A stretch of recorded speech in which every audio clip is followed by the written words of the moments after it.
So the latest thing I'm seeing now in the Russia propaganda space is highlighting the GDP growth forecasts as presented by the International Monetary Fund. And before I get into this, these are forecasts. This isn't what actually is happening. The International Monetary Fund has been wrong and has been wrong by quite a bit in the past. But that's not what this video is about. When you look at these numbers, obviously you see Russia at the top, and that is something that the Kremlin and all of its little minions are going to highlight. And speaking of minions, why are these minions always named something silly like this, or truth teller, or knowledge giver, or some nonsense name? But it always seems to be the same, and they always seem to be full of shit. The fact of the matter is, even if this were the truth, even if 3.2% were the actual economy, which it very well could be, this is a wartime economy boost.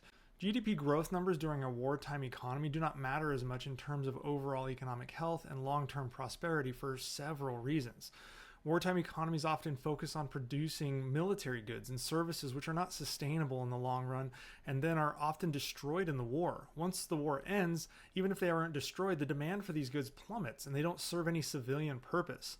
For instance, Russia is producing artillery shells, and that counts towards the GDP of Russia as something that they're producing, but it does nothing after it rolls off the production line and is blown up on the battlefield. It's worthless as an economic driver and consumes resources both in material and manufacturing time that could go to something better like normal consumer goods.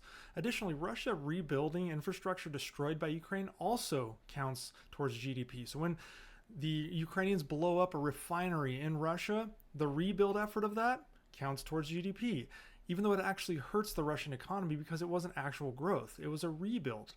In a wartime economy, resources are diverted from productive civilian uses to military purposes. This can lead to neglect of essential sectors like education and healthcare that don't necessarily drive the economy but are critical, and things like infrastructure are failing within Russia because they have to have it go towards military production. And in order for sustainable growth to happen, you have to maintain your population, its education, and the infrastructure.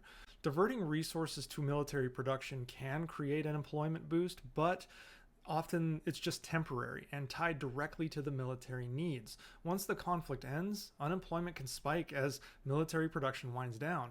If you want a real-world example of what I'm talking about here, we only need to look at Nazi Germany. Germany's GDP growth went from 375 billion in 1938 to 466 billion in 1944.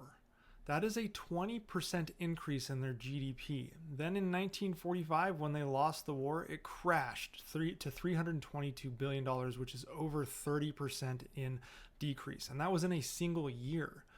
Now, for reference, when you look at the United States, the US wartime GDP grew by 90%, and no one in the US thought, hey, this is great. This is an actual benefit to the US economy having this war go on. That's not what happened. What happened is we realized that we had to ramp up production and sacrifice our actual GDP, our actual human capital in the workforce, producing things that actually provide a benefit to society and the actual economy, and rapidly build wartime material. And that's what we did. Russia increasing by 3.2% in a wartime economy is actually quite weak when you look at previous countries in wartime efforts. Germany, who lost the war, increased by 20% at the peak of its production and then crashed by 30%. The United States grew its GDP by 90%. Russia increasing by 3.2%, again, is actually quite weak.